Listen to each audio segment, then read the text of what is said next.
Marks angles স্কুলে আপনাদের সবাইকে স্বাগত। মার্ক্সবাদে অনেক পরিভাষার ব্যবহার রয়েছে। মার্ক্সবাদ নিয়ে যারা চর্চা করেন এবং ভবিষ্যতে যারা মার্ক্সবাদী হতে আগ্রহী তাদের কথা বিবেচনায় নিয়ে সহজ করে ক্রমান্বয়ে এ সকল পরিভাষা আলোচনা করার চেষ্টা করব। আজকে আলোচনা করব লেনিনবাদ কি। এক কথায় লেনিনবাদ হচ্ছে শ্রমিক শ্রেণীকে ঐক্যবদ্ধ করে বিপ্লবের মাধ্যমে প্রচলিত পুঁজিবাদী সমাজ ব্যবস্থার আমূল পরিবর্তনের জন্য প্রস্তুত করা কৌশলগত দর্শন।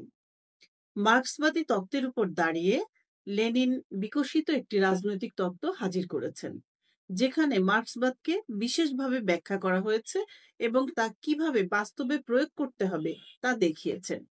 প্রকৃতপক্ষে লেনিনবাদ হচ্ছে পুঁজিবাদের সর্বোচ্চ বিকাশের যুগের মার্ক্সবাদ। মার্ক্সবাদে লেনিনের যে অবদান তাই লেনিনবাদ। এই অবদান অসংখ্য। তার মধ্যে গুরুত্বপূর্ণ হচ্ছে, প্রথমত তিনি কমিউনিস্ট পার্টিকে নতুন ধরনের পার্টি হিসেবে গড়ে তোলার তত্ত্ব দেন।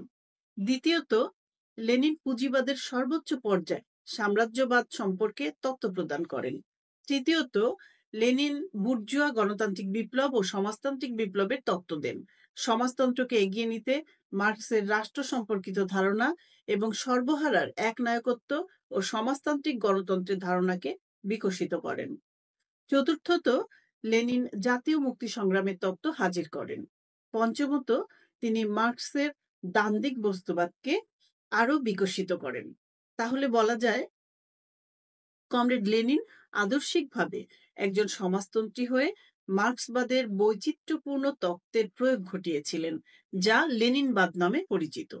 পরবর্তীতে মার্ক্সের তত্ত্ব এবং লেনিনের প্রয়োগের কৌশল একসাথে মার্ক্সবাদ লেনিনবাদ হিসেবে বিশ্বব্যাপী পরিচিতি লাভ করে। আগামীতে মার্ক্সবাদ লেনিনবাদের খুঁটিনাটি বিষয় নিয়ে আমরা মার্কস এঙ্গেলস স্কুলে হাজির হব। ভালো লাগলে চ্যানেলটি সাবস্ক্রাইব করে আমাদের সাথে থাকতে পারেন।